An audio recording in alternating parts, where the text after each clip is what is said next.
So, Bryce, I have to admit that my understanding of the electoral impact of Medicaid in particular was minimal.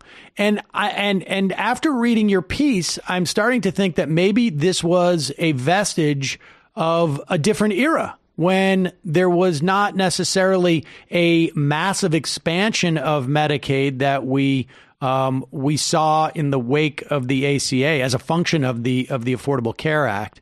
But perhaps it was when the enrollment in Medicaid was a little bit more static. But let's get into this piece. It's a fascinating piece.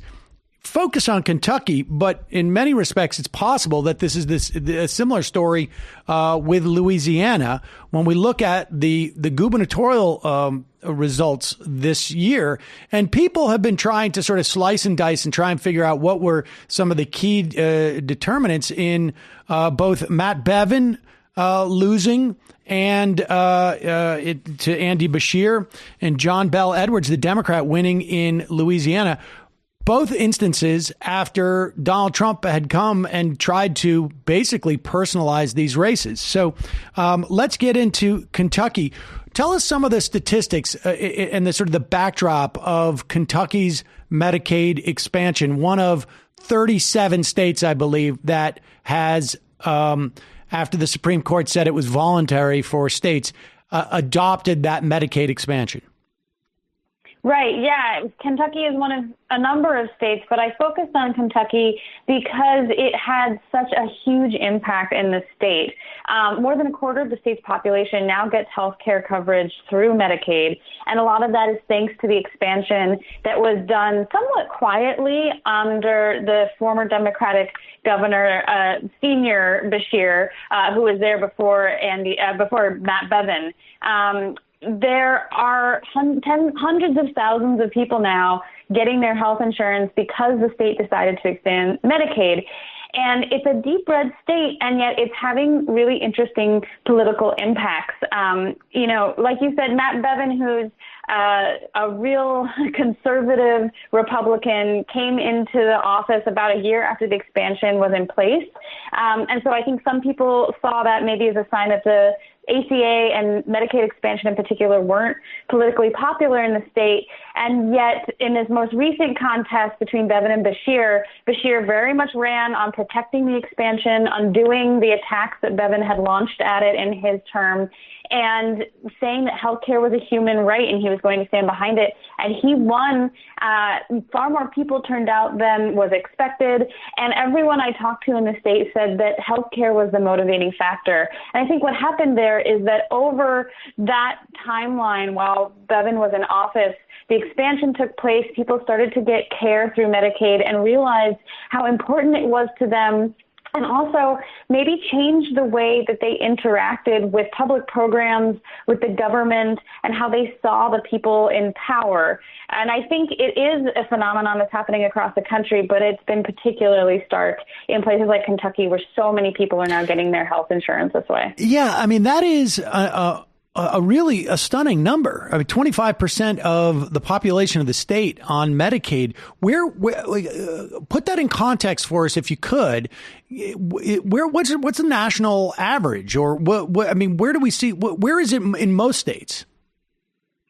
I don't have those numbers on my fingertips, unfortunately, but to put it in context of Kentucky as a state, I mean, it's 15% of the state's population, close to a fifth of the voting age population, which again gets to this political impact. And it meant that by 2017, the state's uninsured rate dropped from 20% to 7.5%, which was the biggest decrease in the country.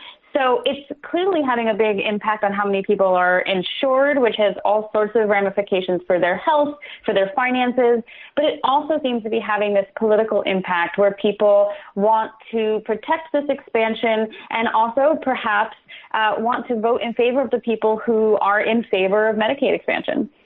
Yeah, I mean, that is, and is that, I mean, is this a new dynamic, or did I imagine it? I mean, because I feel like 10 years ago when I was looking into this, there was a sense that I distinctly remember a feeling that the Republicans felt like they could cut Medicaid because they didn't think that Medicaid recipients voted. And I wonder if, in the course of your reporting on this,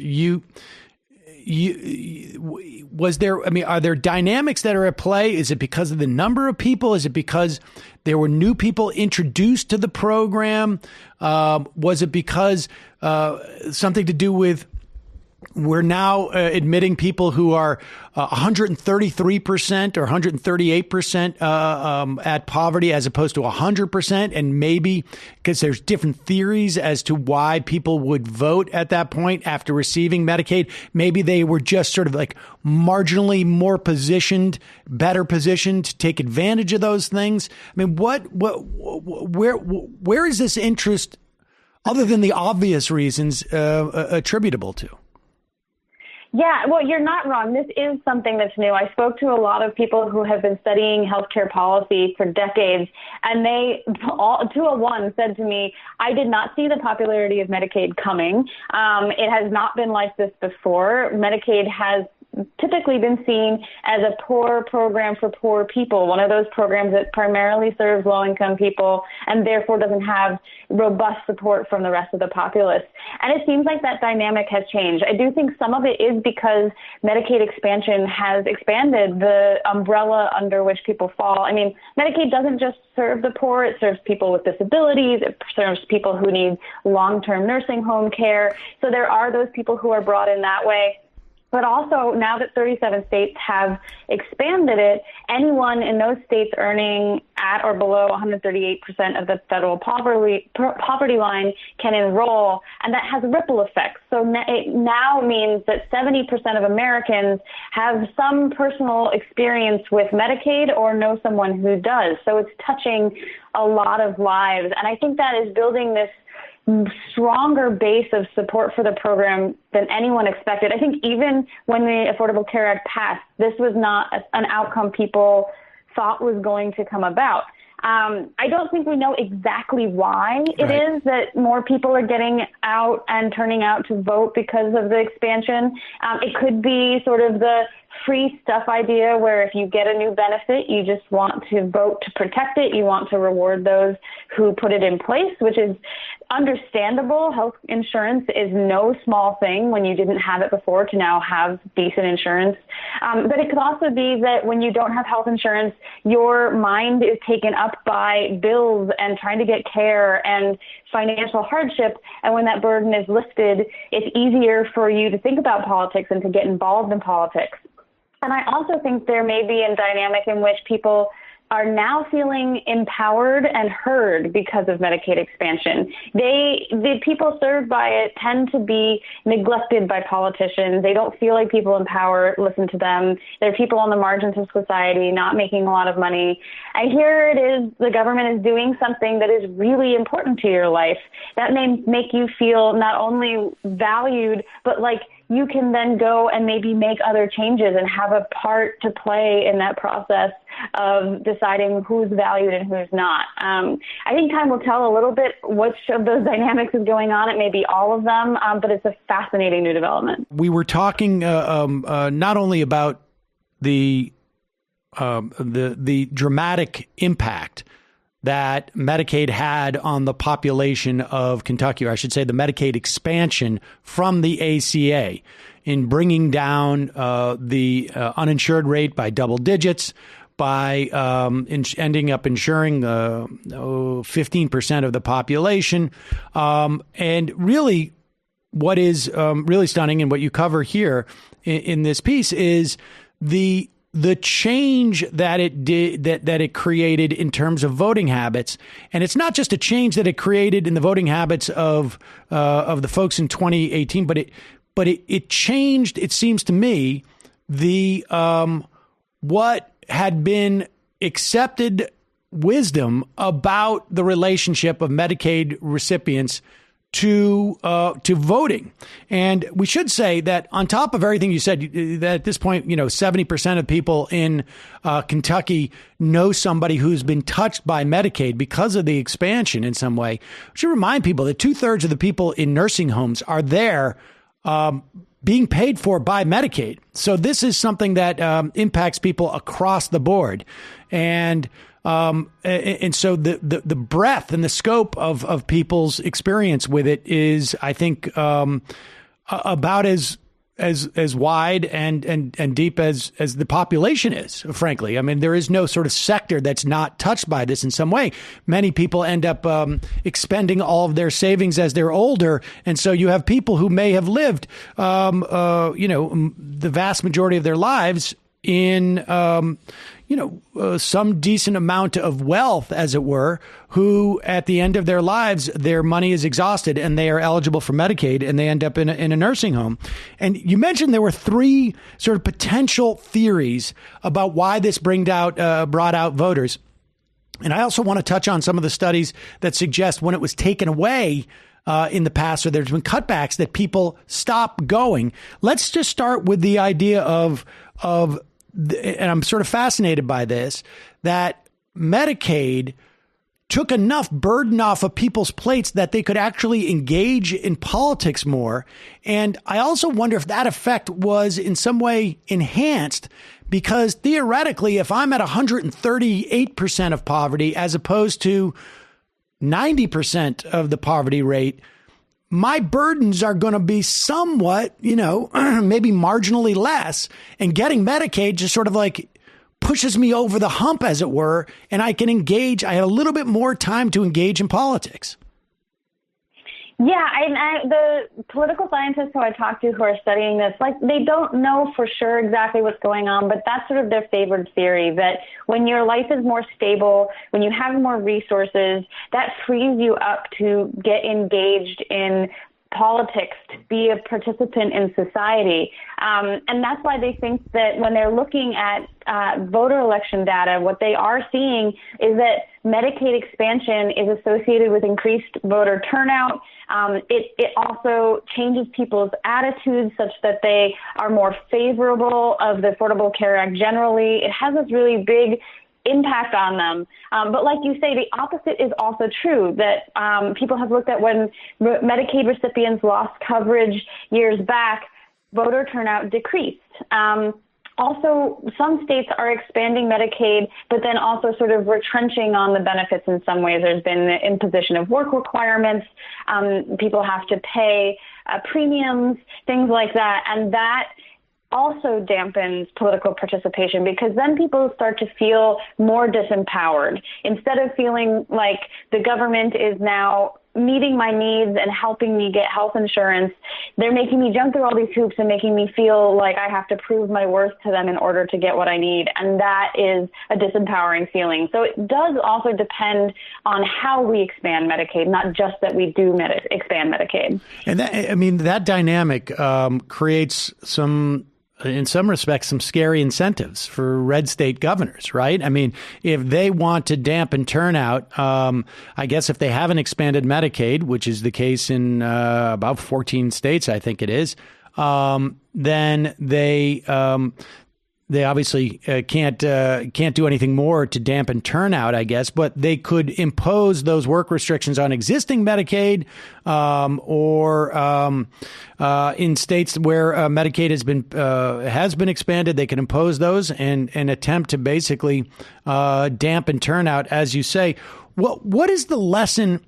And so, if that's the lesson on a state by state basis, right? That if you can sneak in a Democratic governor, or one who is willing to expand Medicaid in a red state, you can begin to build a durable coalition. It feels like on some level, maybe that's part of the story, at least in Kentucky, although there's a lot of other factors. Maybe that's the story in Louisiana. Maybe we need to see more data on that. But broadly speaking, when we talk about Medicaid, what is the speculation that you've come from academics as to what the implications would be for a Medicaid for all, let's say, across the country? Because I mean, when we look at Bernie Sanders or Pramila Jayapal's Medicare for All, really what we're looking at is a Medicaid for all in terms of what benefits are offered. In fact, it's like a Medicaid plus, if you will, but without the sort of the stigma that supposedly comes with it because it has been associated with people who are living in poverty. Do we have any sense of like, is there any academic research? Is there any way to sort of examine that question? Well, some research did sort of extrapolate from the research that has been done on voter participation in places that expanded Medicaid. And from those, they estimated that if it were expanded across the country, another 1.3 million people more would vote. Wow. So it could have a huge political ramification. But I also think that Medicaid expansion is sort of acting as a first taste for the American electorate of what government-provided health care for all might look like. I mean, certainly Medicaid expansion does not cover everyone, and not every state has taken part. But I do think it is changing people's attitudes about who deserves health insurance and where it should come from. And increasingly what we're seeing is that Americans are in favor of the idea that the government should provide health insurance for all. And I think Medicaid expansion has played a huge role in changing that point of view, and that will continue to play out as perhaps more states decide to take it up. And also that it has sort of the staying power. I note in the piece, not a single state that has expanded Medicaid has reversed it fully. Certainly there have been some things like work requirements that have chipped away at it a little bit. But once a state has expanded Medicaid, it seems to be there for good. So we may just continue to see that momentum build. Well, that's also consistent with the story of repealing of the entire Affordable Care Act, right? I mean, there was this presumption that the Republicans, after having passed repeal in the House, I don't know, 52 times. I know that sounds like an exaggeration, but I actually think that it may be an underestimation of the number of times that they voted on it. When it came time to them, when they controlled both the House and the Senate and the presidency, they couldn't do it because of that very attribute, that it is incredibly durable. And Medicaid was a huge part of that story. Again, this was a huge surprise, I think, to people who have been studying healthcare policy for a long time. In that fight over the Affordable Care Act repeal, one of the biggest sticking points was Medicaid and whether they were going to roll back the expansion. And you may remember that there was, disability rights advocates stormed the Capitol. They held these really powerful rallies and sit-ins. They slept in the hallways in their wheelchairs to demand that Medicaid not be touched. And it actually had a political impact. Yep. The political salience of Medicaid has been much stronger than I think anyone really anticipated, and I do think helped to preserve the rest of the Affordable Care Act as a whole. Bryce Covert, writing for The Nation magazine, thanks so much for your time today. I really appreciate it.